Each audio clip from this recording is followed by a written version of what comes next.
Right. Let's start from the first slide. वो record में नहीं आएगा नीचे.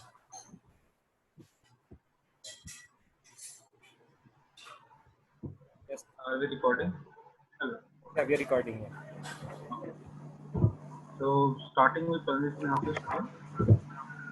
So congenital obstruction to the RV outflow is most commonly due to pulmonary valve stenosis, but may also be due to intracavitary or supravalvular, and involve the main or branch pulmonary artery.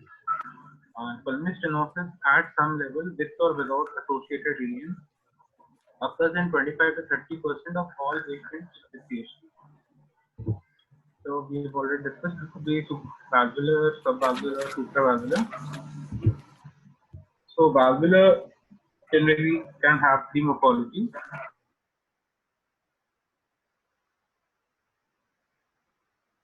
And the second is dysplastic. Third one could be bicuspid. Hello. So coming to typical, which is dome-shaped pulmonary valve stenosis. They are thin mobile valve mechanisms with a narrow central opening at the apex. Three rudimentary raphes extend from the central opening to the wall of the pulmonary artery, but separate leaflets and separate commissions cannot be identified. The pinpoint dome-shaped pulmonary valve stenosis and units in them referred to as functional pulmonary atresia. The pulmonary trunk is dilated because of inherent medial abnormality that is coupled with mobile dome-shaped valve, but not with its function state.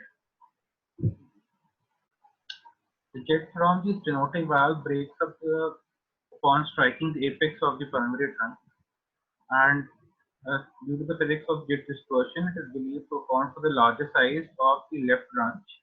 It can also be seen on the calcification of the dome-shaped stenotic pulmonary valve is exceptional and is reserved for older people. Coming to dysplastic valve stenosis, it is much less common, but it is characterized by myxomatous thickening of three separate but wholly mobile leaflets without commissural fusion. The bicuspid pulmonary valve stenosis, the feature of or isolated, is rare. About dysplastic pulmonary valve stenosis, they are associated with small annulus, and the typical post-stenotic dilatation in the pulmonary artery or pulmonary trunk is generally not seen. Coming to subvalvular stenosis, it can be infundibular or subinfundibular. Infundibular variety is caused by anterior and rightward deviation of malalignment of the infundibular septum, and secondary hypertrophy of the infundibular pulmonary stenosis accompanies, and it is secondary to severe pulmonary valve stenosis. Stenosis of the ostium of the infundibulum is a rare form of fixed obstruction to the right ventricular ostium. Subinfundibular stenosis or double chambered right ventricle. It is divided into the ventricle is divided into proximal high pressure inlet portion and low pressure outlet portion by normal or anomalous bundles or apical trabecular muscle sequestrated from the rest of the right ventricle. The degree of obstruction varies from nil to severe to virtually complete, and DRV generally exists with the Sorry. Coming to pulmonary artery stenosis or supravalvular, it is caused by narrowing of the pulmonary trunk, its bifurcation, or its primary or intrapulmonary branches. Stenosis of the pulmonary artery and its branches usually occur as an isolated malformation and can be unilateral, bilateral, single or multiple, segmental or tubular. Intrapulmonary artery is distal to stenosis, tend to be dilated, and rarely the membranous form might be complete. What are now coming to physiological consequences of PH? So systolic pressure is elevated proximal to the obstruction and is normal or reduced distally. So in pulmonary artery stenosis causes increase in systolic pressure in the pulmonary trunk, which इसमें is proximal. are you aware of the classification of supravalvular pulmonary stenosis? Probably it is not given in No, Orloff, and it is very nicely given as a table in Moss and Adams. I saw What is the classification of pulmonary stenosis? No? Supravalvular pulmonary stenosis.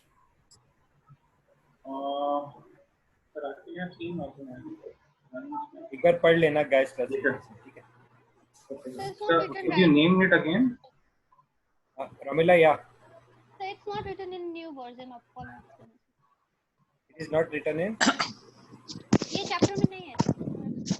हाँ, Orloff में नहीं है, इसलिए मैंने बोला read it from Moss and Adams, no? No, it is not there in Moss. Moss में भी sir नहीं मिला था मुझे. Sir, are you talking about that one where they say that stenosis involving MPA or right or left branch, involving bifurcation, multiple PS and combination? They have written. Yeah, it is in. मेरे पास लिखा हुआ है. It is Gay et al. Classification. It is Gay's classification. It is given as a table मतलब as a figures in Moss and Adams. I will share.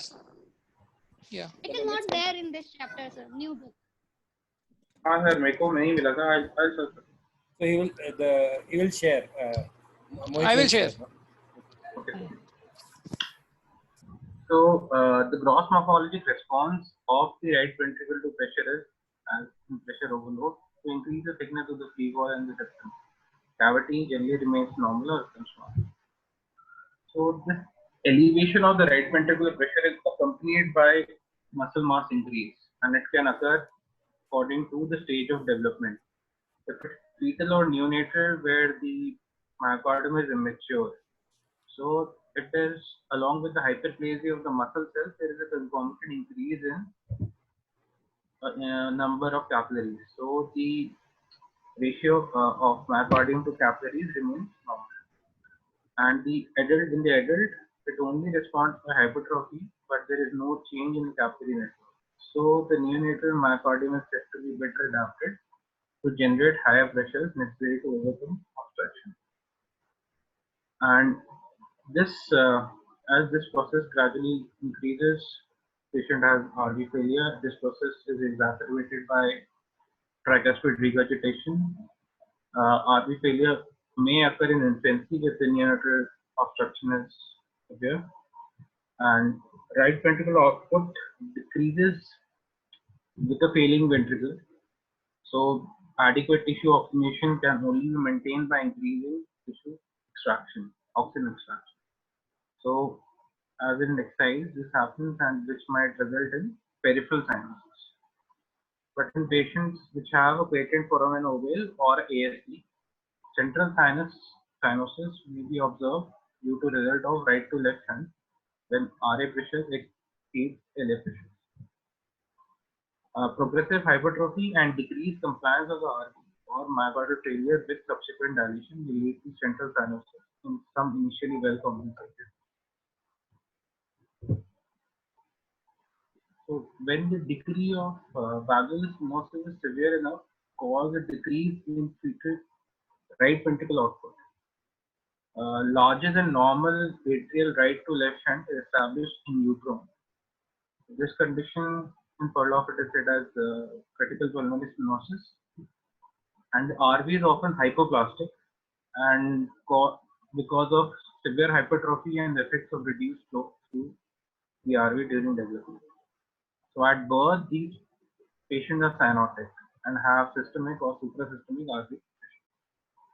And if the stenosis is relieved, the right to left shunt and cyanosis often persist in months. And this persists until the ventricular hypertrophy and the increase in right ventricular size. So other mechanisms of pressure overload of the right ventricular also causes systolic and diastolic dysfunction of the left ventricle. Systolic dysfunction is said to be caused by chronic underfilling of the left ventricle, and diastolic dysfunction is by displacement of the hypertrophy septum into the left ventricle. So coming to reverse Burnham effect. Yeah. So coming to few points in history. So prevalence can be as high as. Did you talk about I think Parloff is describing syndromes also, no? Yes, sir. I'll be describing the mild appearance and no, about syndromes.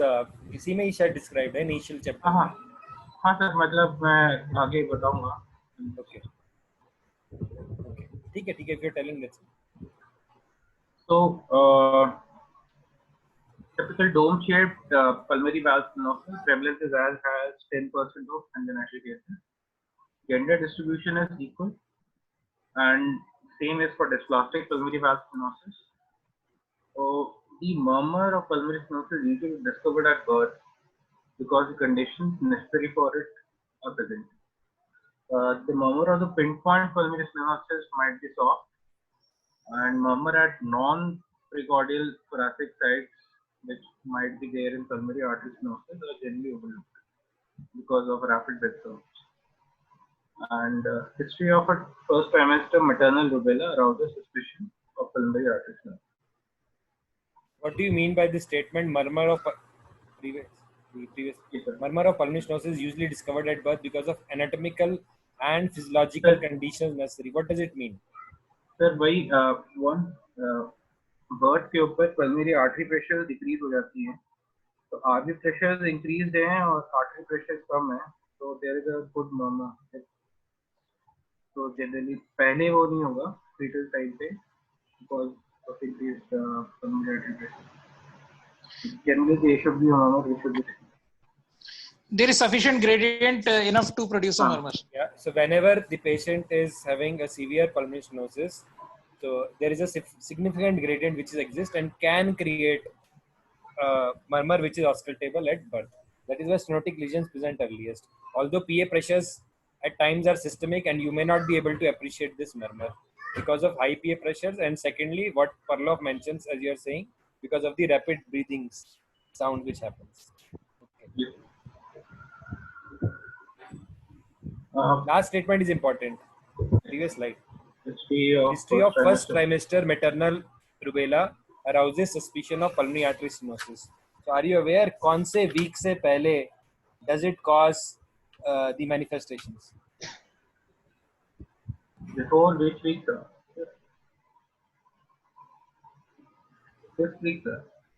Without कौन से weeks की gestation से पहले history important होती है? First trimester. 16th week. 16th week से पहले अगर rubella होता है, then it causes all these symptoms, all these rubella syndrome features, and it is more beyond 16 weeks. Chances of rubella causing problems are less. That is why rash and everything becomes very important in 16 weeks. What is other things which, when you ask rubella syndrome, what are the other things we would like to ask? Cataract. Sir, I guess it is 12 weeks only. Why 16?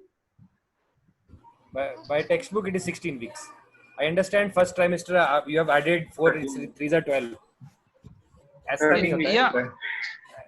Like 16 weeks तक rubella का जो maximum impact होता है, that is seen by 16 weeks. Sir, it is written that after the 4th month, the mother's rubella infection is less likely to form a cardiac congenital abnormality. Yeah, that is why, no? First 16. So fourth is after 12 weeks only, no? Sir, after 4th month. 4 months, 12 weeks कैसे हुए doctor साहब? 16 weeks ना? 16 हफ्ते हुए ना? 4 चौके 16. 4 weeks in a month ना? Parloff also it is written 16 weeks. In general, 16 weeks तक से बाद manifestations are not important. अगर किसी को भी rash की and fever की history आती है in first 16 weeks, यानी पहले first 4 months, then it becomes very important.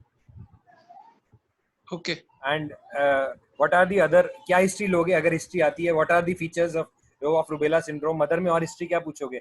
Parloff is very important for history taking, no? और a case. अगर आपको PS का case आता है, तो you have to take a history of rubella in the mother. What history will you take? History of spontaneous abortion, history of stillbirth, history of mental retardation, deafness, history of cataracts in the family, previous वो. So these are the 4 or 5 things are very important. भाई stillbirths कितने हैं, spontaneous abortion कितने हैं, mental retardation तो नहीं है. This becomes very important whenever you are taking the history of a pulmonary stenosis. Okay. Okay, so familiar recurrence of isolated pulmonary valve stenosis is uncommon, but it is reversed in dysplastic pulmonary valve stenosis. Normal birth rates and normal growth and development are characteristic of mobile dome-shaped pulmonary valve stenosis, but in Noonan syndrome, with which is mostly dysplastic pulmonary valve stenosis, growth and development are poor. Pulmonary artery stenosis is associated with low birth weight and retarded physical and mental development in rubella, as also in Williams syndrome. Neonates with pinpoint pulmonary valve stenosis experience rapidly propulsive cardiac failure and urination. Williams syndrome में क्या features होते हैं? What is the feature? What is pathophysiologically very important for Williams syndrome? Cardiac, non-cardiac. Cardiac is basically the branch pulmonary artery stenosis with supravalvular air, as facies, hypercalcemia. Williams syndrome में most important is developmentally जब ये impact करता है ना, it affects the pulmonary vessels which are within the pulmonary, intrapulmonary resistance vessels पे भी impact करता है. तो यानी अगर हो सकता है आपको stenosis जो दिख रहा हो supravalvular area में, उससे ज़्यादा कहीं ज़्यादा stenosis intrapulmonary बैठा हो. It is very important to get a CT pulmonary angio done for a patient with Williams syndrome. अगर आपको supravalvular pulmonary stenosis मिल रहा है, आपको narrowing मिल रही है, Williams syndrome का features का patient है, पर आप maybe the stenosis is much more than what you are seeing on echo. Right, sir. Because there could be an intrapulmonary stenosis, because Williams have classically capillary level stenosis which can be so you must get a CT done to see for very distal pulmonary arteries and reconstruction to see diffuse pulmonary artery stenosis which can coexist. Williams में बहुत important है ये बात. कभी भी आप echo पे मत जाओ. अगर आपने intervention करना है तो always get a echo done, angio CT done to look for intrapulmonary. Hello. Okay. Hello. Hello. Yeah. Okay. Okay. So, sir, coming to clinical features, most patients with valvular pulmonary stenosis are asymptomatic, and the diagnosis is usually made when pathological norm is detected on routine examination. Symptoms are rarely present in the childhood. But history में sir वो actually PS का case आएगा ना, उसमें आपको examination बहुत birth history very important हो जाती है. क्लिनिकल एग्जामिनेशन पे आ गए ना अब. जी sir. Are you coming to these features? जब भी PS का केस आएगा ना, आपको 3 या 4 सिंड्रोम्स अच्छे से पता होने चाहिए. अच्छा, you are coming to it. Okay. Examination history में भी तो बताओगे ना. हिस्ट्री में लो बर्थ वेट होगा अगर, तो किसकी तरफ फेवर करेगा? सर वेला Noonan में भी ग्रोथ रिटार्डेशन है. Williams sir, low birth weight. Cornelia de Lange syndrome. Noonan's, Williams. These are generally small for dead babies. Cornelia वाला भी है. They are generally the weight is less. History that birth weight becomes very important.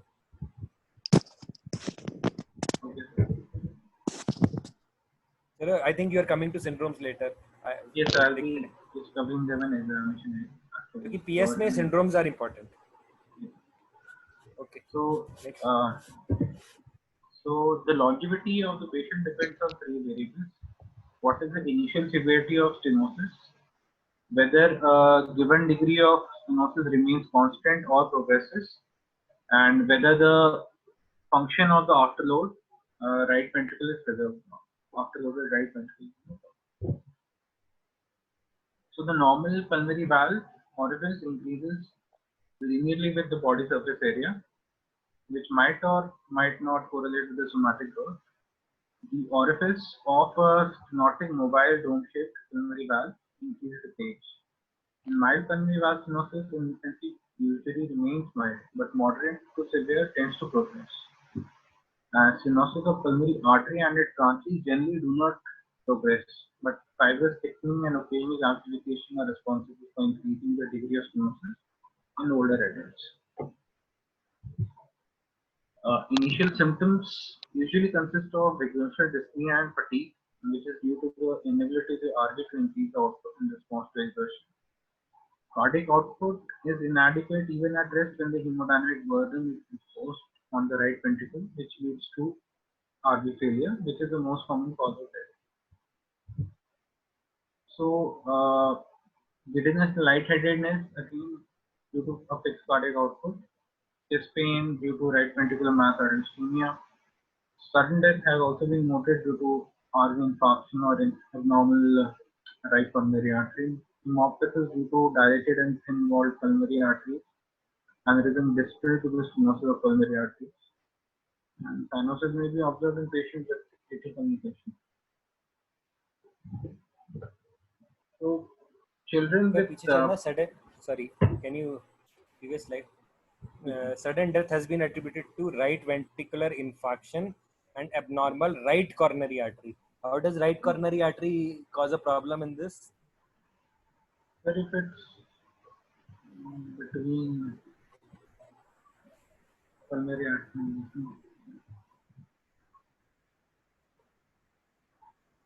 If the RCA takes the course between RVOT and whenever the RVOT dilates, anterior is a fixed structure, no, which is sternum. Posteriorly, if the right coronary artery is compressing, it can compress the right coronary artery, and especially severe PS dilated RVOT, it can compress the right coronary artery and cause sudden death.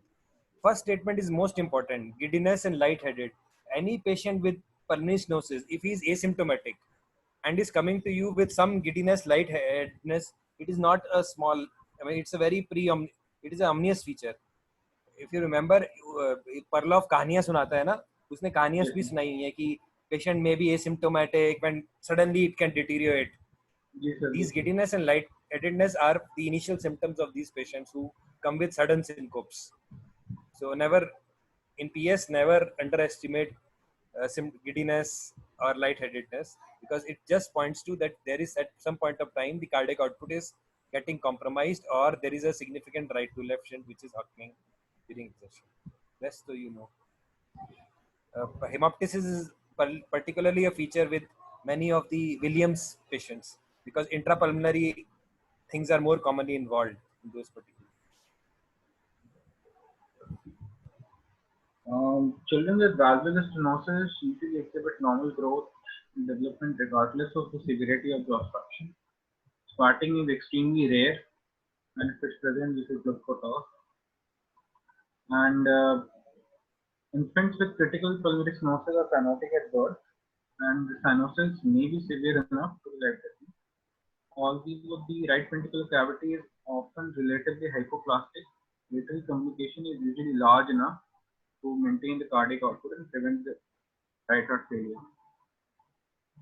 Symptoms of right-sided heart failure may be seen in some newborns with significant tricuspid regurgitation and may develop in untreated infants with atrial communication becomes inadequate. Coming to examination, so these six types of physical appearance are relevant for congenital pulmonary stenosis. There is also Lipard syndrome. So first is round bloated facies in infants with mobile dome-shaped pulmonary valve stenosis, Noonan syndrome, rubella, Williams, Alagille, Cornelia de Lange. So in infants with dome-shaped, occasionally child have chubby, round, bloated faces with high-colored cheeks and well-developed fat deposits. Coming to Noonan, it is characterized by short stature, webbed neck. Pterygium coli is another term for webbed neck, I think. Ptosis, hypertelorism, lymphedema, low set ears, low anterior and posterior hairline, flat or shield chest, pectus excavatum carinatum, and hyperlastic skin inguinal hernia, micropnea, radius, undescended testes or about 1/3 of the patients are mentally retarded, and approximately 2/3 have congenital heart disease, mostly dysplastic pulmonary valve stenosis and hypertrophic cardiomyopathy. So just this diagrams, cartoons are showing the same features, which are dead neck, low posterior hairline, you can see widely spaced flat chest. So these are just diagrams which, sir, I just wanted to confirm from you. The definitions of a low set here is when, so this only when we draw a line from the outer canthide to the occipital protrusions, and our ear is beneath that. Hello. Yeah. Yes, it's correct. Yeah, yes, what you are saying is the second diagram is what is followed. Initially 1/3, 2/3 used to initially talk of 1/3. ऊपर वाला normal, हाँ मतलब normal वाला है. Yeah.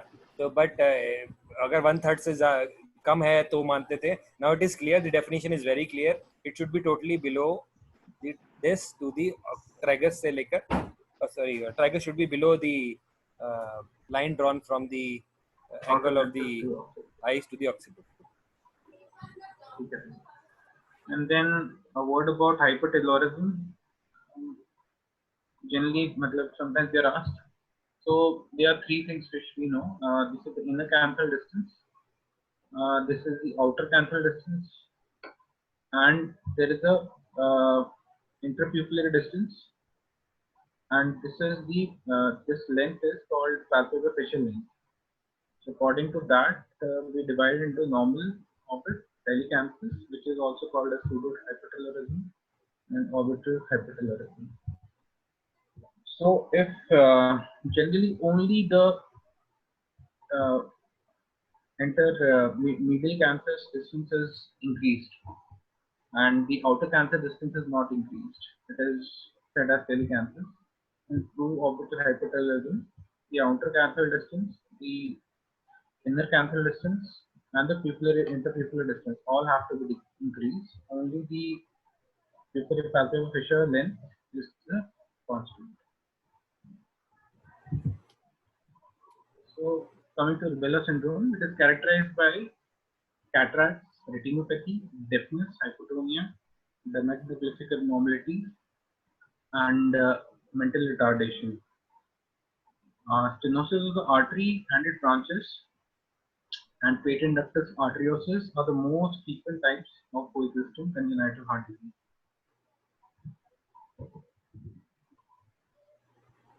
Coming to Williams syndrome includes a small, its common cases includes a small chin, a large mouth, patulous lips, blunt upturned nose, wide set eyes, broad forehead, baggy cheeks, and malformed teeth.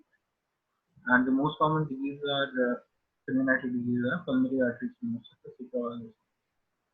So this is just a cartoon showing the same things, where a periorbital puffiness, sunken nasal bridge, a short nose, a smooth filter, widely spaced teeth, white mouth, which is also defined as ear-to-ear smile, prominent lower lip, and small chin. Sometimes common is blue eyes with a starry part. Coming to Alagille syndrome, it is also known as arteriohepatic dysplasia. It is autosomal dominant.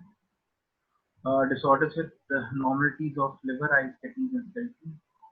Species is characterized by overhanging forehead, deep set eyes, small pointed chin, all which are seen in this photo, and the coexisting cardiac abnormalities are stenosis of pulmonary arteries and branches. And coming to Cornelia de Lange syndrome, it has again low birth weight, slow growth, small stature, microcephaly. There are thin eyebrows that meet in the midline, long eyelashes, short upturned nose. There is thin downturned lips. There is astigmatism. Small hands and feet in curved finger.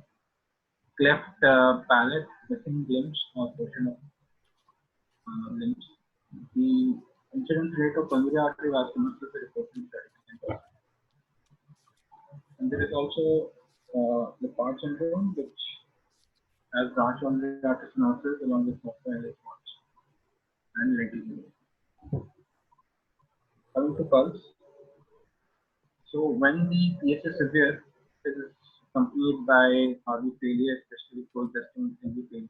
Pulse might be reduced. Important is one Algili syndrome also with PS. That association you must remember. Reason being, many of the patients will get referred. Algili you have talked. Okay. Many of your hepatic patients will the Algili syndrome will get referred to you transplant के लिए है एक बार cardiac opinion आएगा. So always rule out pulmonary stenosis. Pulse. So the pulse might be reduced if there is RV or coexisting LV dysfunction.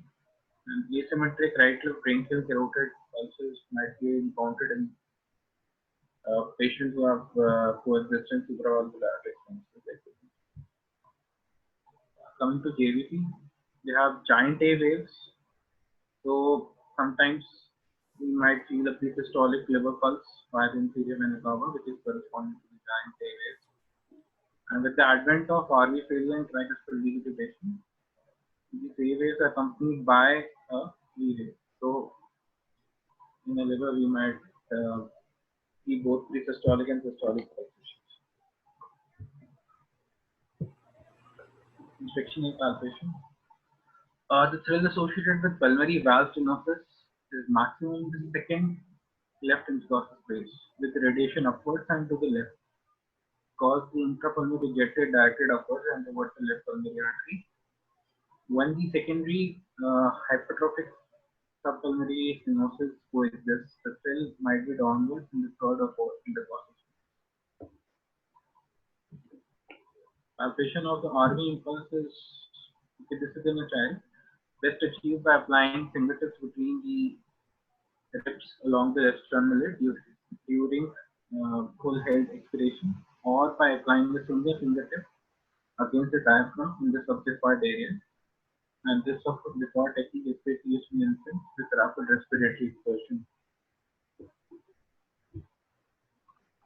So we might encounter gentle RV impulse in cases of mild pulmonary valve stenosis, which are more readily palpated after the patient gave observation to exercise, or child or the infant has undergone feeding or after crying. In severe pulmonary valve stenosis, the right ventricular impulse is forceful and sustained, and is detected up to and including third intercostal space. In fundibular pulmonary stenosis, where the high pressure zone is dedicated to the inflow of the right ventricle, so the accompanying impulse is assigned to third, fourth intercostal spaces. In subinfundibular, it might not have good RV impulse, and it might be only confined to fifth intercostal spaces of the decoid area. The pulmonary trunk is distal to the stenosis, cannot be palpated despite being conspicuously dilated. So there is a pre-systolic impulse along the left lower sternal border and the decoid area, and it indicates a pre-systolic distension of the right ventricle in response to the increased force of the right atrial contraction. A prominent pulmonary ejection sound, it is now come to ejection sound. Pulmonary ejection sound is occasionally palpable in the second left intercostal case with breath held in expiration. Coming to auscultation. First, pulmonary ejection sound. It coincides with the abrupt capillary movement of the mobile dome-shaped pulmonary valve. An ejection sound does not occur with dysplastic valves, which thicken and move poorly at all, or with fixed subvalvular or pulmonary artery stenosis. So it is only 1 billion. And an ejection sound also originates in functionally normal bicuspid aortic. The sound is recognized by its high-pitched clicking quality, maximal intensity in the second left intercostal space, and its distinctive selective decrease during inspiration. And why does this happen? The inspiratory decrease is related to the reduced capillary movements available to the mobile valves as the right ventricle contracts. So during inspiration, there is increase in right atrial contractile force. It's transmitted to the right ventricle and onto the undersurface of the mobile pulmonary valve, which moves into a relatively capillary position. So the additional capillary movement is necessarily reduced, so the ejection sound is reduced or vanishes altogether. Inversely, the right atrial contractile force decreases during expiration and leaves the mobile pulmonary valve in a slack position, so that the right ventricle contraction induces maximum capillary movements and maximum intensity of ejection. So this is just cartoon showing the same. What happens to the TR murmur with inspiration? It will increase. It will increase again. What is happening to the click? Ejection click is decreasing. So this is a catch here, no? Yes, only thing on the right side which decreases on inspiration is pulmonary ejection. Why? Just now explain, no? Because decreased capillary movement. Should I say again? Instead of reading it out, can you explain to Mohit why this basically, is happening? Yeah. So in the inspiration, obviously the blood is channelized to more to the right atrium. So right atrial contraction pressure is transmitted from the RV then to the pulmonary valve. So it moves a more capillary position. So in comparison to expiration, जितना distance उसे cover करने के लिए पहले था, उससे कम होगा. I think more simple explanation would be that there is increased RVEDP which exceeds the pulmonary artery diastolic pressure during systole itself, which causes premature bulge into pulmonary and it diminishes the click in inspiration. Yeah, so what is happening is exactly what you are saying. Basically, it's a restrictive physiology of the RV. Because of the hypertrophy, the RV is like a restrictive physiology. So whatever the the Starling law remains the same for everybody. With inspiration, there is more blood which is coming. More blood is coming means it is going to exaggerate everything. Even the atrial is getting distended.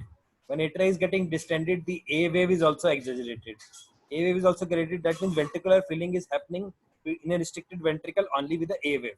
So the A wave is so much that subsequent systolic contraction causes less movement of the pulmonary valve. That means EDs are so high that even there is a more volume coming in inspiration, so the movement of the pulmonary valve is less. Because of the high EDs, all the filling is happening in atrial with the atrial kick. जब भी EDs high होंगे, सारी filling ventricle की atrial kick से होगी, not the initial phase. Atrial kick सबसे ज़्यादा होगी inspiration में. जब atrial kick ज़्यादा होगी inspiration में होगी तो EDs इतने high है कि उसने volume पहले से ही बढ़ा रखी है तो systole में ज़्यादा movement होगी. Yeah, so the pulmonary valve is already half closed.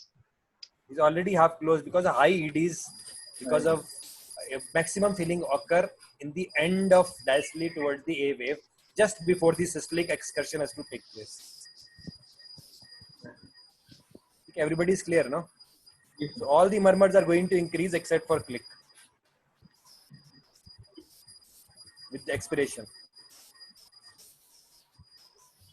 So it's just a diagram which shows the ejection clip which is prominent in expiration and it might even disappear in inspiration. So the pulmonary ejection sound that occurs at a well-defined interval after the first order sound.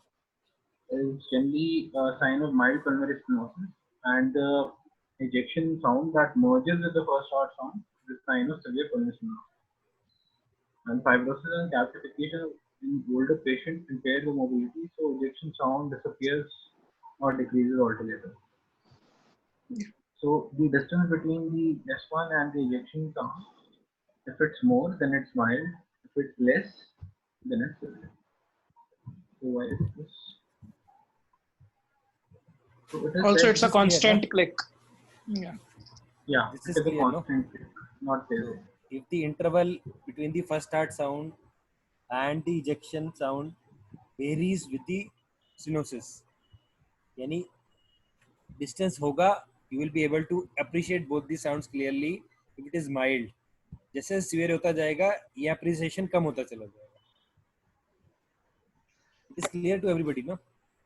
Yes, sir. Yes, sir. Okay.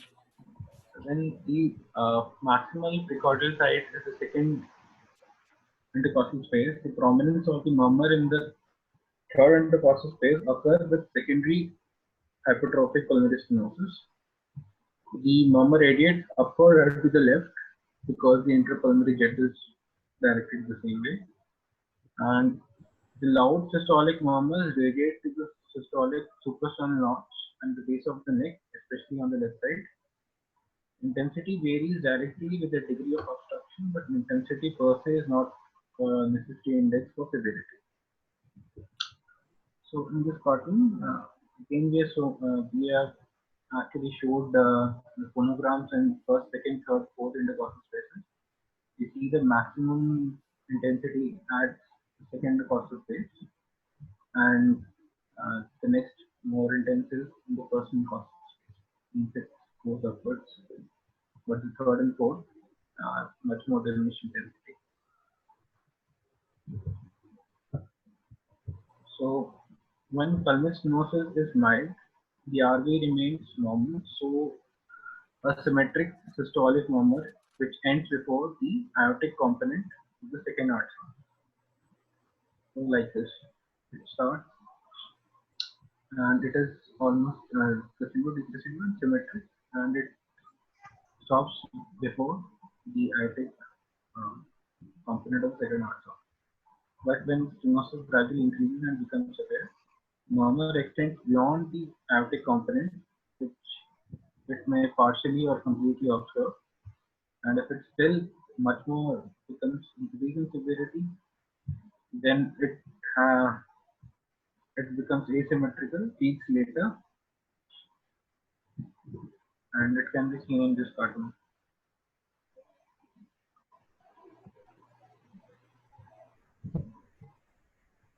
So, okay. So you come to tricuspid, usi pe na. Now, can you summarize if you are presenting a case of severe pulmonary stenosis? What will be your auscultatory findings? Case of severe pulmonary stenosis. So the S1 ejection gap would be low or not, we would not be able to appreciate.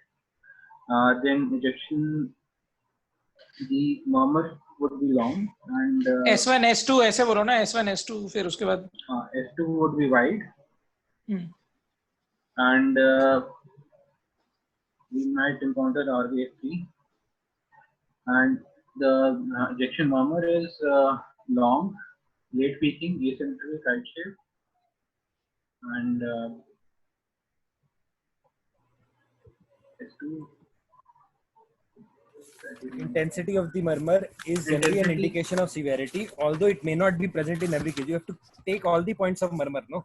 Yes, sir. If you talk of intensity, you've talked of peaking. What about intensity?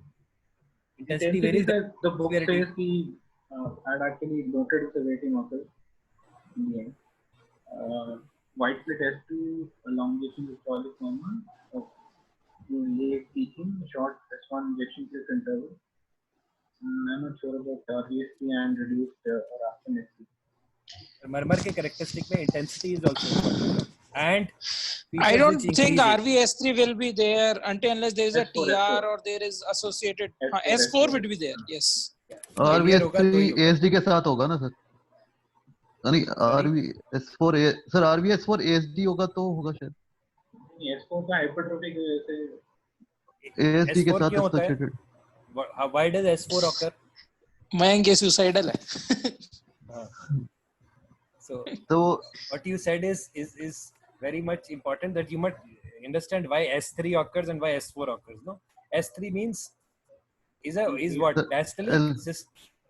When is S3 occurring? Which phase? Sir diastolic. And when is S4 occurring? Sir, it is atrial sound because of atrial insystolic phase. When is the atrial peak required? Whenever there is a hypertrophy, EDs are high. It amounts to degree of hypertrophy. चाहे left side पे हो, चाहे right side पे हो. Right side. S4 will come when there is a significant hypertrophy. That means significant kick is required. No, but whenever S3 would be there, it is a marker of failure. Maybe flow ज़्यादा हो रहा है, TR साथ में आ गया, उसकी वजह से tricuspid का cross flow हो रहा है, या itself the ventricle is going into failure, then it is causing this. S will signify all these things. Okay, there was something. हाँ, what you didn't mention about मरमर में हमेशा last point आता है about the exhilarating factors. So inspiration, expiration we have already talked. What about exercise and exercise, crying, feeding, amyl nitrate? What does it cause? For a right-sided murmur, for a PS murmur. So, sir, amyl nitrate increase.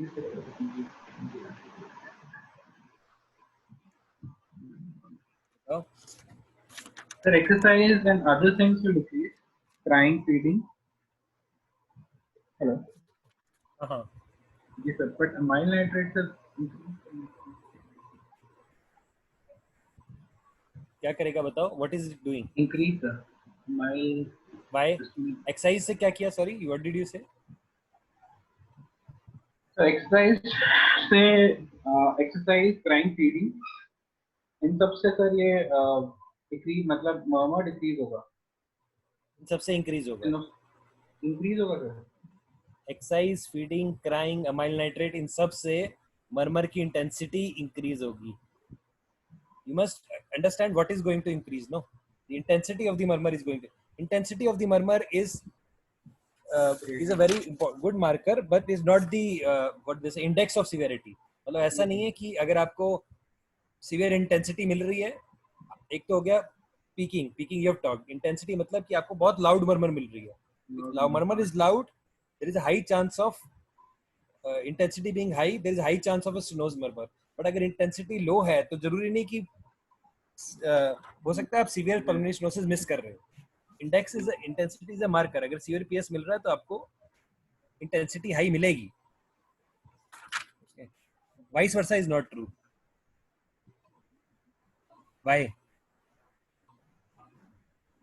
Because at times dysfunction sets in. At times the antegrade flow gets compromised, so intensity may not be very high, or TR sets in.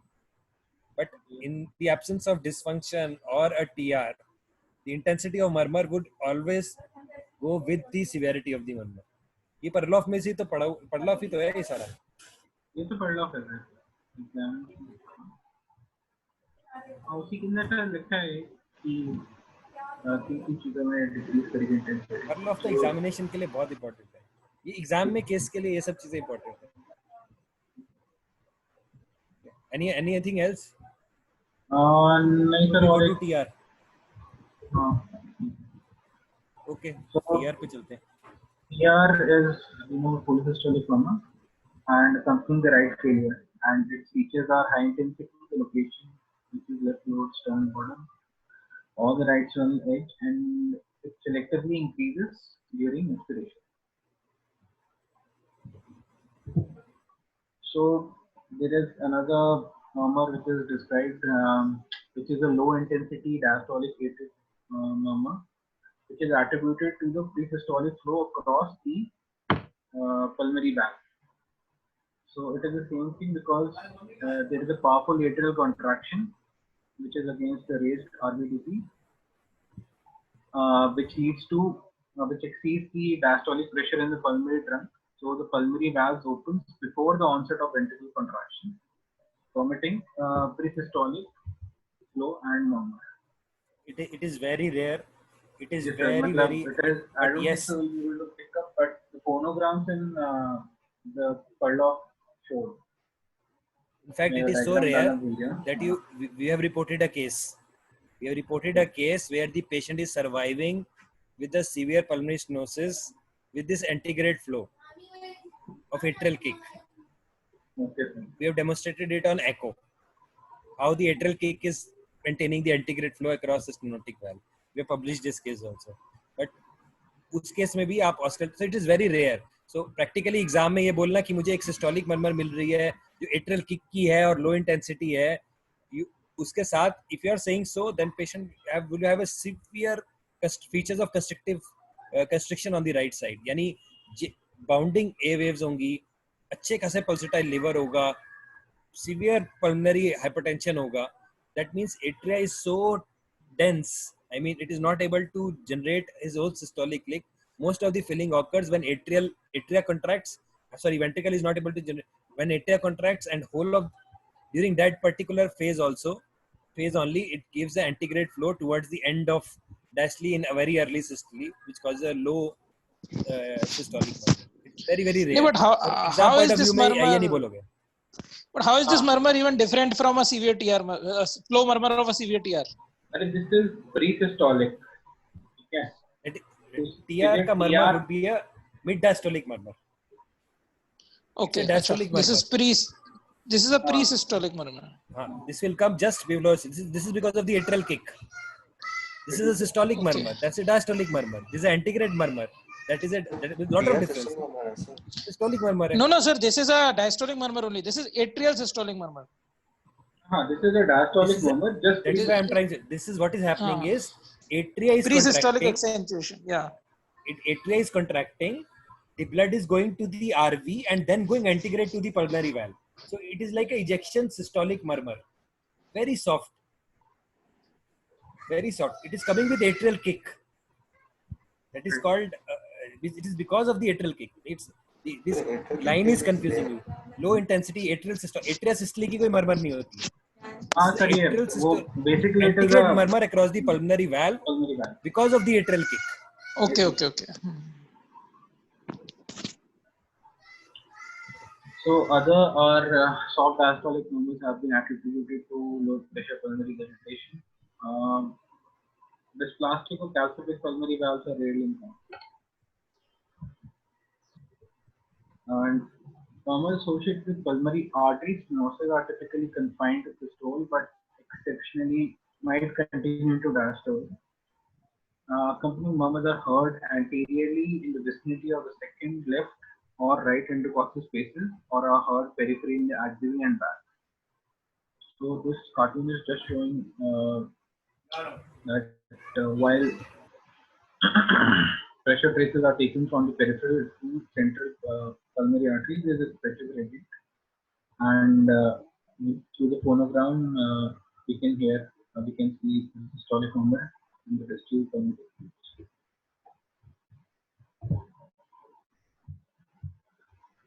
Coming to splitting of second heart sound and the intensity, the splitting of second heart sound and intensity of the pulmonary component are important signs in the auscultative characterization.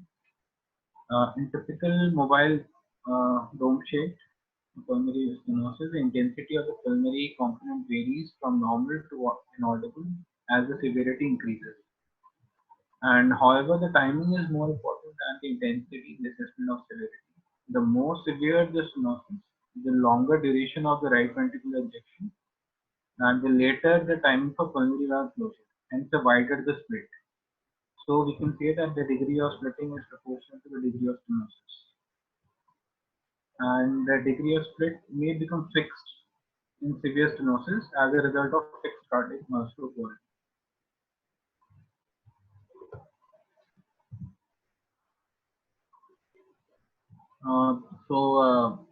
Coming to this fixed part is actually ये line word of में लिखी पर ये specific line हाँ, but this is debatable. Fixed is debatable.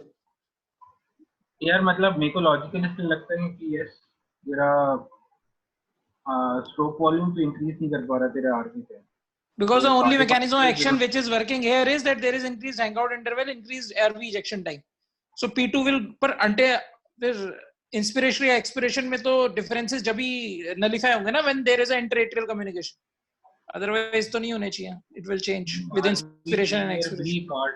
RV failure पे fix होने का एक I don't know, sir will say, because I think this is controversial area. There is no justification for this. But the statement मैंने इससे लिया था.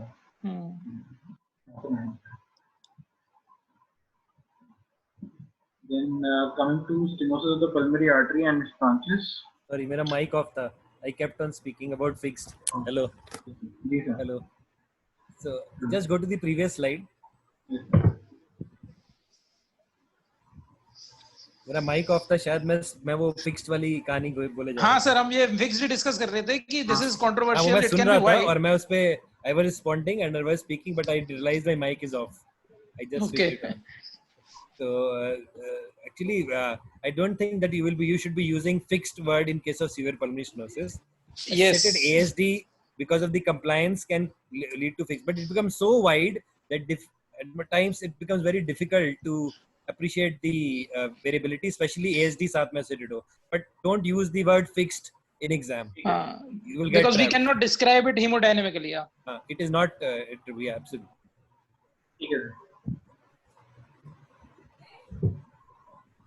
Okay, so coming to. I think we should be writing to. I mean, now Dr. Parloff is not there. He expired in, I think. Yeah, sir. मेरे को भी ये लग रहा है. ये statement actually ये Mawson Adams का है. So Mawson Adams में भी है सर वैसे. ये statement जो है ना सर ये Mawson Adams का है. मेरे को भी लगा था कि मैं डाल दूँ. हाँ. This book is very good, but it requires some corrections. हम list बना लेते हैं सर एक. नहीं, this is a good idea. I think we should. Braunwald की reading शुरू की थी Scots में, and we wrote to Dr. Braunwald also for the corrections, and he responded also. So Dr. Piyush Jain ने तब करवाया था essentially ना. Yes sir. So I think it's a good. Okay, let's continue. So coming to stenosis of pulmonary artery and its branches, it is unique among causes of pulmonary hypertension because it elevates the systolic but not the diastolic pressure in the pulmonary trunk. So accordingly, the valve closes at the normal or near normal pressure. So the intensity of the second heart sound is normal.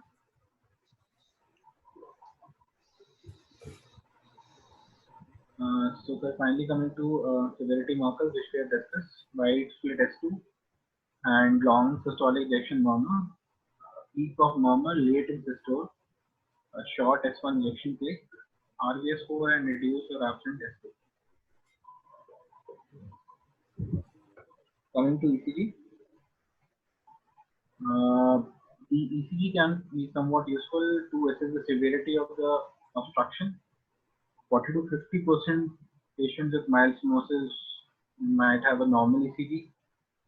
So in these patients, a slight rightward deviation of the QRS frontal axis might be the only abnormality. The RVF amplitude in the right precordial leads rarely exceeds 10 to 15 mm, and the right ventricular conduction delay is commonly present. Achha, just a minute. You've gone beyond murmurs, no? You have not talked of continuous murmurs in pulmonary stenosis. हाँ sir ये लिखा नहीं, but due to collaterals it might be present, and the causes of continuous branch. murmur.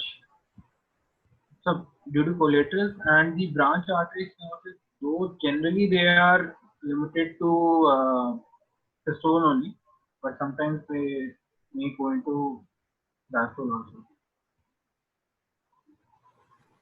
So any other reasons of collaterals and bronchial collaterals and. So, what are the causes of continuous murmur in a case of peripheral pulmonary artery stenosis? Sir, collateral, bronchial collaterals. One is collateral. One is the presence of bronchial collaterals. Okay. Yes. Second, because what happens whenever there is a flow, there is a systolic expansion of the high proximal pressure is high, so and it is expanded in systole. So there and distal there is a fixed obstruction. So there is a proximal systolic expansion. Whenever there is a proximal systolic expansion, systole, and there is a brisk diastolic flow which sets in. So it's like a continuous flow which is happening both in systole and diastole, because proximal is always expanded and is always having a high systolic flow. There is always a diastolic flow which continues because of this continuous waterhead callus. Permanent waterhead is there. So these are the two causes of continuous murmur in case of this. But the only difference is here the continuous murmur will continue, but always the systolic component is more better appreciable than the diastolic component. Diastolic component is soft. Unlike other if you see the differential diagnosis of continuous murmur by auscultation of continuous murmur, you can talk of from what area they are originating. From pulmonary artery to aorta, there is a continuous high velocity gradient which exists both in systole and diastole. In case of coarctation and in case of peripheral pulmonary stenosis, the systolic component is always prominent, while diastolic component is softer. Because the similar phenomena, the pressure head over the proximal component is high, and that is why the proximal sets in for a brisk diastolic flow which continues. But the always a systolic. But in systole, there's additional flow which comes with a very high pace. So there's always a systolic component and a diastolic component which is continuous, but softer. I think Parloff से ही पढ़ा ये सब Parloff में दिया हुआ है. Sir ये आपका explanation जो है ना वो नहीं दिया हुआ इसमें अंदर, but उसमें लिखा है कि वो diastole के अंदर भी हो. You read continuous murmurs, and continuous murmurs are not all the continuous murmurs are not the same. There is a difference between continuous murmur of PVDA, of a RSOV, and a continuous murmur of a venous circuit, and a continuous murmur of peripheral pulmonary PS and quart. PS और quart का same mechanism है. So that is the pressure head is high. There is a proximal systolic expansion of the proximal segment, which leads to a brisk diastolic flow which continues soft, and it is softer. That ये mechanism हर जगह है. Parloff, I think the Parloff, this is in the Parloff. I will check. You also check. I think it should be in Parloff. It is there. 2 reasons. Yeah. नहीं reason तो सिर्फ bronchial तो दे रखा है, ये भी दे रखा है, बट आपने जो रीजनिंग बताया शायद रीजनिंग नहीं किया जाता.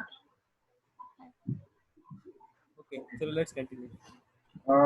Coming to moderate pulmonary stenosis, ECG will almost always be abnormal, with less than 10% showing normal tracing. Right axis deviation, RS ratio even usually more than 4:1, and RS typically are less than 20. Then the T waves in the right precordial leads are upright in approximately 50%.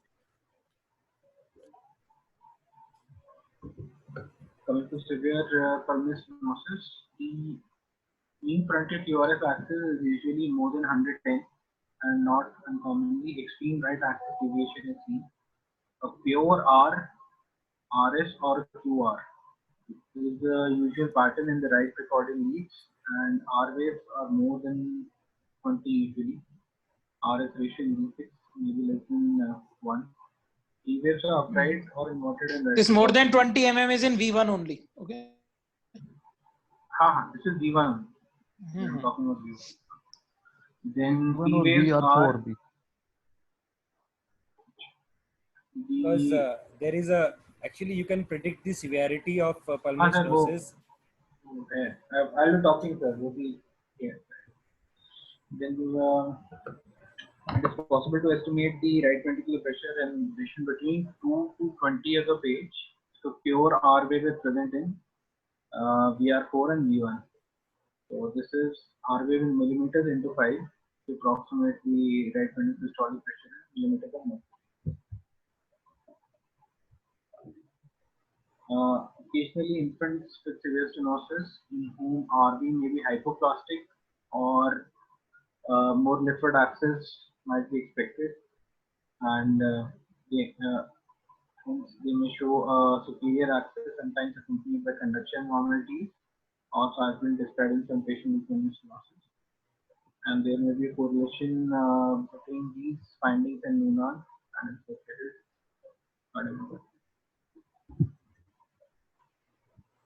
in subpulmonary stenosis, like double chambered RV, a smaller portion of the right ventricle is in the high pressure chamber. You have talked about R wave, but what about the QRS? So QRS also increases now. So V1 is very important, no? Yes, sir. V1 is very important. The R wave, pure R wave, between 2 to 20 years is unit of predictivity. What about the QRS? So QRS. What about the QR pattern? What is the significance of a QR pattern? Can you patterns are in mild with severity? RSR dash. RSR dash. Then as gradually the severity increases, the R prime increases. The initial R wave generally remains smaller and gradually it morphs into a pure R wave or a QR, which signify systemic or suprasystemic expression. I think sir wants to ask about RV strain pattern. So they are generally deep T wave emergence. So how does RV strain pattern look like? So RV strain pattern has obviously the patient has RS ratio and V1 is more than 1, and the T waves which generally become inverted after 4 months. Let me ask the question again. Can you tell me what in case of severe pulmonary stenosis, आपको ECG दिया है, आप एक case present कर रहे हो, you are between moderate and severe. What will be the features in ECG which will tell you that it's a severe pulmonary stenosis on ECG? Yeah. So sir, again V1 के अंदर V1 में pure R wave, agree. Pure R wave. If it is more than 20, it signifies a pressure of almost 100, है ना? 20 into 5. Pure R into 5 generally signifies this. What else? Then are you aware of a RSR dash pattern? है? If you are getting a RSR dash pattern, is it mild, moderate or severe? Sir नहीं R prime जो है वो बड़ा है छोटा है? अगर बड़ा है तो वो moderate है. जितना R prime बढ़ता जाएगा उतना severity बढ़ती जाएगी. Yes, RSR dash is moderate. RSR dash is moderate PS. RSR can be then mild also with ASD mild RSR. But जितना severity बढ़ती जाएगी उतना R dash बढ़ता जाएगा. Even excess. And you will have just a pure QR pattern. In fact, Q wave represents the right atrial strain. Yeah. जितना severity बढ़ती जाएगी उतना strain बढ़ता जाएगा. Strain मतलब ST segment changes आते रहेंगे और T wave changes होता रहेगा. उतना T wave direction shift leftwards and superiorly. Yes sir. So QRS ST angle बढ़ता रहेगा. So changes क्या होंगे? R wave becomes prominent. QR pattern becomes prominent. There will be a strain pattern. The QRS gets shift laterally and QRS T angle changes and there may be inverted T waves in the deunity T waves. Okay. Especially in the leads which look at RV. RV की कौन सी leads है? Inferior leads. Anterior और नीचे है ना RV तो 2-3 AVF उसमें अगर आपको T waves inverted मिल रहे हैं. This all signified to the severity on ECG. This is a common question ना. आप PS का केस प्रेजेंट कर रहे हो, ECG देंगे ही देंगे, बोलेंगे डॉक्टर साहब बताओ severity की फीचर्स क्या है, और आप R wave बोल के चुप हो जाते हो. So you have to talk. Even QRS axis भी है for moderate wave between 90 to 100. QR axis, ST changes, QRS T angle, and right atrial enlargement also. 2-3 AVF and right atrial enlargement. These are the features you should talk. अच्छा ये written. Okay.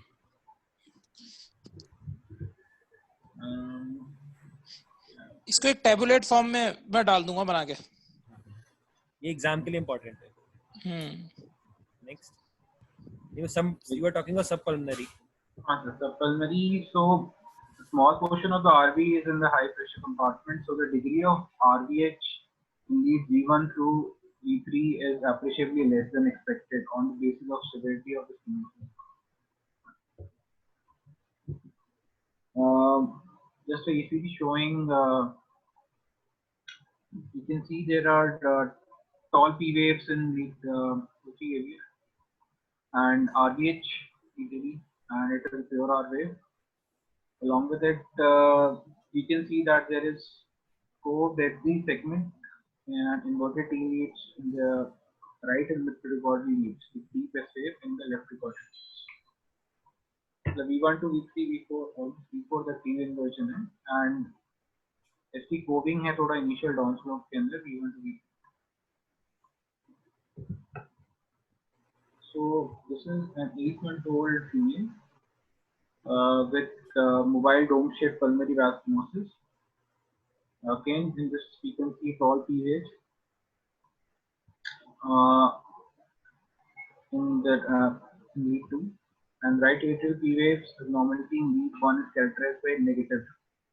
And compared to sir ये मेरे को बहुत clear नहीं हुआ ये right atrial negative component कैसे कराता है, वो इतना बड़ा है कि वही सबको डीपोलराइज कर, मतलब it is being responsible for the whole depolarization, क्योंकि नॉर्मली तो V1 में terminal part negative left atrial.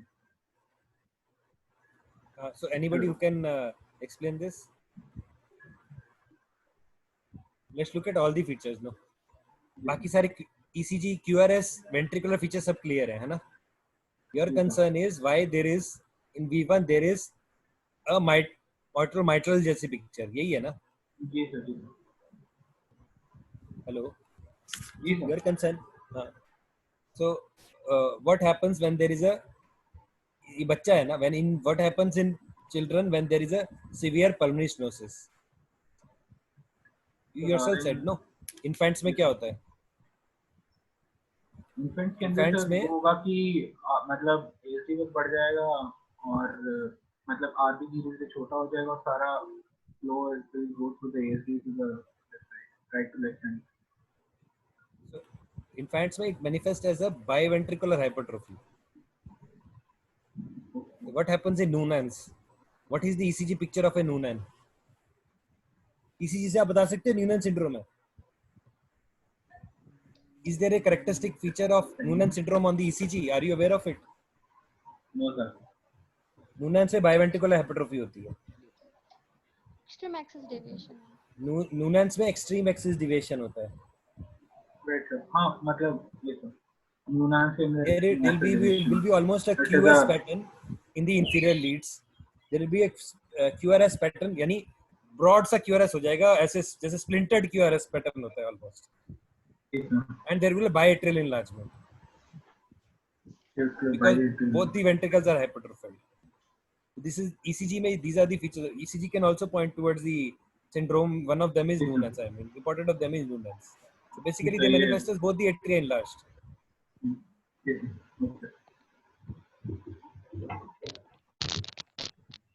Then just added this. In healthy units, upright T waves become converted by 4 days of age. In infants and children with mild pulmonary stenosis, the upright precaudal T waves may persist as only an ECG feature of elevated right ventricular systolic pressure.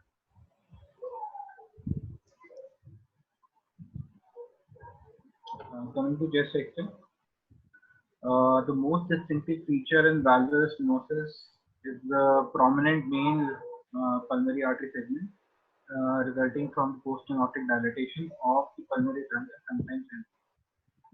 And this finding is present in 80 to 90% of cases, but may be absent in infants or in patients with dysplastic pulmonary valve or sometimes in cases of fibrillation.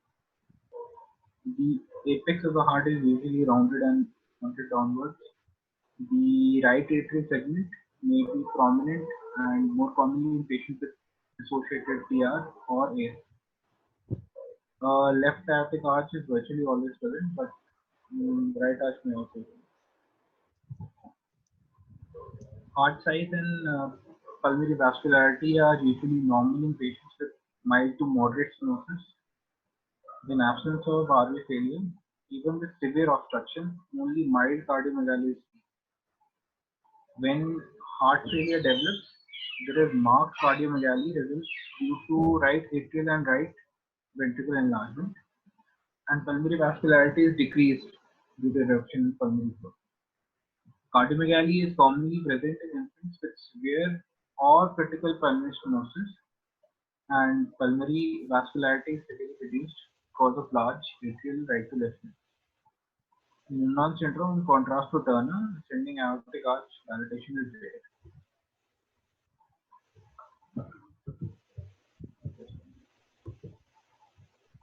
Yeah, so this is an X-ray of 10-month-old child with mobile pulmonary valves and suprasystemic RV pressures.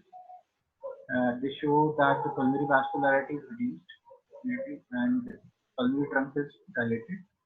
RA is definitely enlarged, and the effect is RV type.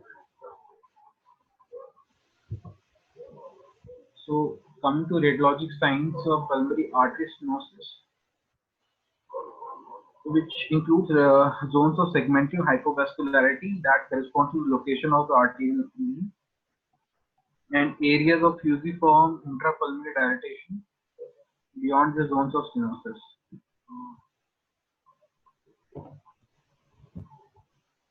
Now coming to echo. It was for branch pulmonary artery stenosis. Yes, sir. Branch. Second वाला था for branch pulmonary artery stenosis. Yes, sir.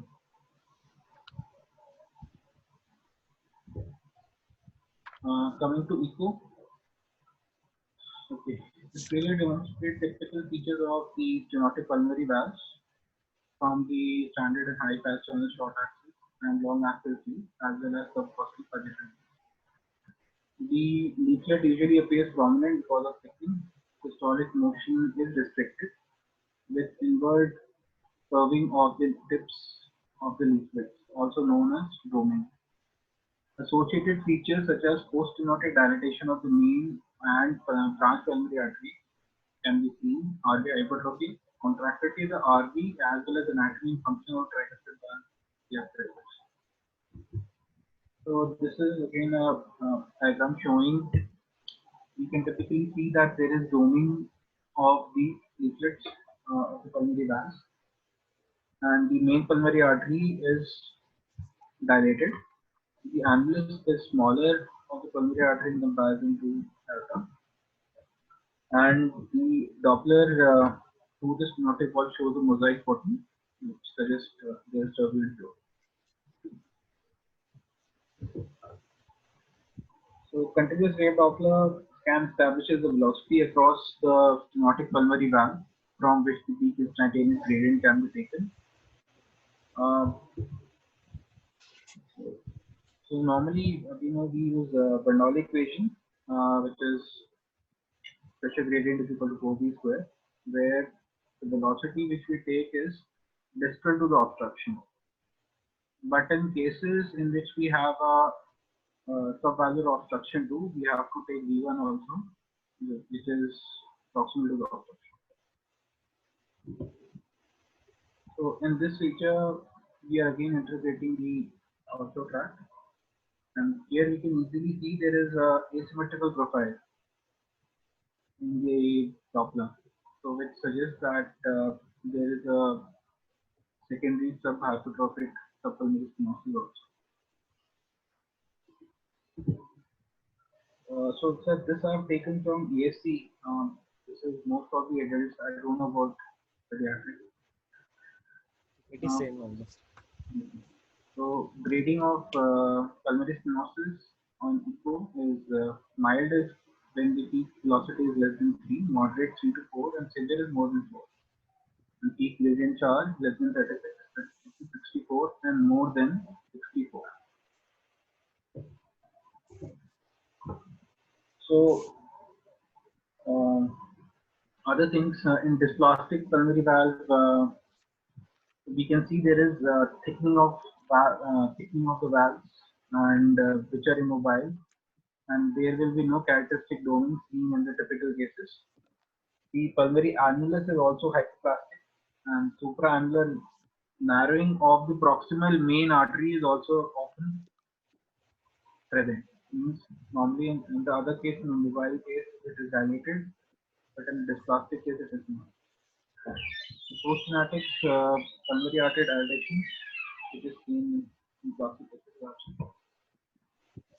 Stenosis of the ostium of the infundibulum and the subinfundibular stenosis can be identified physiologically and assessed. The pulmonary artery stenosis is accompanied by a normal sized pulmonary trunk and small pulmonary proximal pulmonary artery. Doppler scan intervention can tell us about the velocity across the sites of branch stenosis and distinguish congenital pulmonary artery stenosis from the normal physiological drop in the I think systolic. you can go fast. No? Yes, sir. Yeah, clinical coming to basically catheterization. So, because diagnosis and exclusion of other significant lesions can now be accomplished non-invasively, hence most likely the cath is not routinely done for any PS. It is done only if you are trying to do some therapeutic intervention. Next. So, the most important measurements are RV pressures compared to systemic arterial pressures and the pressure gradients across the pulmonary valve. The resting gradients.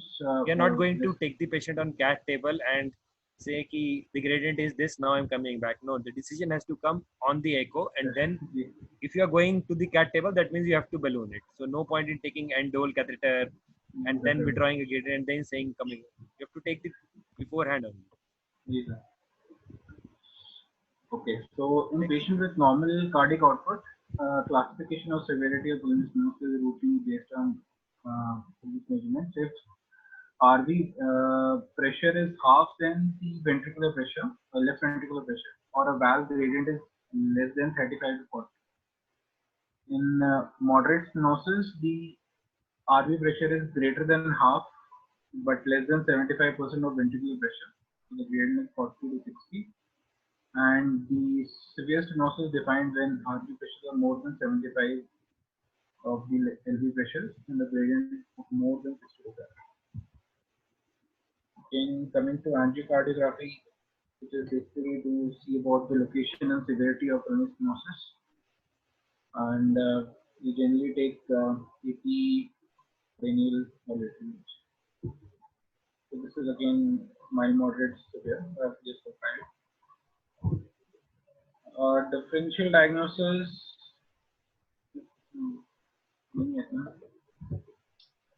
Coming to treatment. Differential diagnosis किस basis पे लिखा है? I think this slide we are not discussing, but इनके exam में जब भी आपको PS का warning मिल रहा है, always ASD will be a close differential diagnosis because of the flow related murmur which you have to decide whether ASD is there or not. That is important. Rest of the findings, I don't think it is going to be, you will be confused with PS or PS over a peripheral. Always examine the back and look for peripheral PS murmurs whenever there is a case, because peripheral PS you might miss without the absence of all those findings. Next. Go to the next one. Yes, sir. Treatment, the current treatment, coming to balloon valvuloplasty, should be performed in any symptomatic patient as soon as the diagnosis is made. Patient critical pulmonary stenosis, they should be immediately asymptomatic with severe obstruction, can be selectively undergo valvuloplasty. In moderate obstruction, should also undergo elective valvuloplasty in the right ventricular pressure is maybe 50% or higher. So symptomatic and severe stenosis, the gradients which we have highlighted. Next.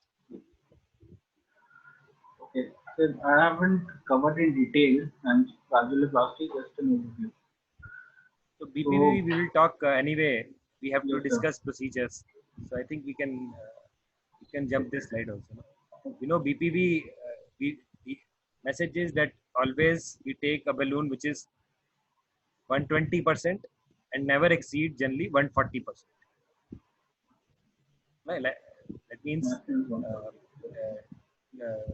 20 or 30 you have written. No, we never exceed 40 more than 40%. 20 to 30% is okay. We never exceed 40%. And the predictors of suboptimal or intermediate outcomes are small annular size, characteristic of patient with dysplastic valve, higher immediate residual gradient, earlier year of initial valvuloplasty, and small balloon. We'll go to the next now, because PS, we have to discuss individual. BMV we have discussed. We have to discuss BPV, BAV. We'll discuss all these things. I think we can jump this slide. Surgical is one of the options, but nowadays first choice is always. Yes, sir. For a PS, the first choice is balloon. Results are excellent. For a supravalvular, the choice is, of course, you have to weigh, but most of the time surgical, and subvalvular, most of the time surgical would be required. All subvalvular ke liye, there are few options which are coming, including people have tried the alcohol ablation, people have tried RVOT ballooning. So, but it's not very useful. Still, the treatment of choice is surgical. Next.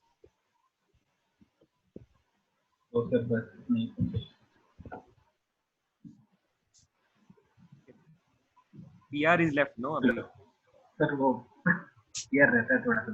मैं Sunday को करता हूँ. I thought you have to discuss PR, इसलिए मैं जल्दी करवा रहा हूँ. सर PR रहता है. पढ़ने ज़्यादा टाइम बन गया और फिर slide 50 बन गई.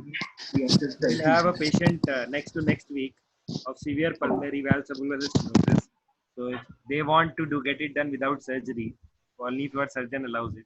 There is a subgroup of patients subvalvular stenosis where non-surgical measure can be applied. Particularly fibrotic component is significant, then it can be offered.